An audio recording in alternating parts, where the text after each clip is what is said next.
தனது 25வது திருமண நாளில் மனைவி பொன்னம்மாவிற்காக கவிஞர் எழுதிய வரிகள் இது. என் மனைவி, என் வீடு, என் மக்கள் என்றெல்லாம் என் பேனா ஓர் நாளும் எழுதியதே இல்லை.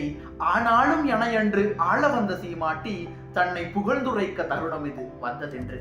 பொன்னழகி என் மனைவி, பூமியிலும் பொறையுடையாள், பொன்னம்மா என்றழைப்பேன் பொங்கி வரும் அன்பாளே.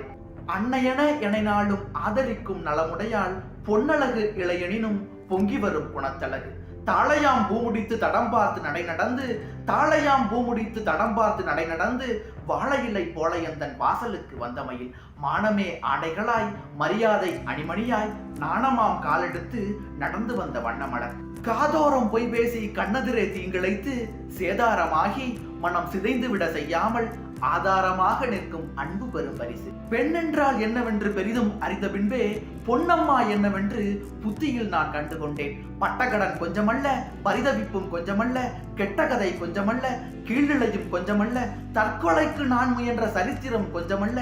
அத்தனையும் தாங்கி இன்று யாருக்கோ வாழுகின்றேன். தத்தை அவள் என் மனைவி, தாளிக்கே வாழுகின்றேன். குடிக்க துணிந்ததற்கோ குத்துகின்ற ஊசிக்கோ கண்ணான என் மனைவி காரணமாய் நின்றதில்லை.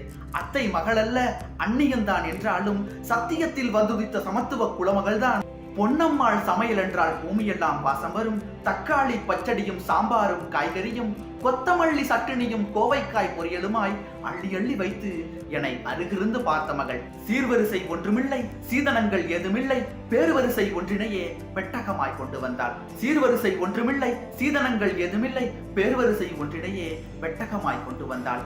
இன்னும் பல்லாண்டு இறைவன் கொடுப்பதற்கே என் மொழியில் அவள் புகழை ஏற்றமுற பாடுகின்றேன். பொன்னம்மாள் வாழ்க, தந்த புத்திரரும் நனிவாழ்க. பொன்னம்மாள் வாழ்க, தந்த புத்திரரும் நனிவாழ்க. கண்ணபிரான் பேரருளே காலமெல்லாம் எமை காக்க. கண்ணபிரான் பேரருளே காலமெல்லாம் எமை காக்க.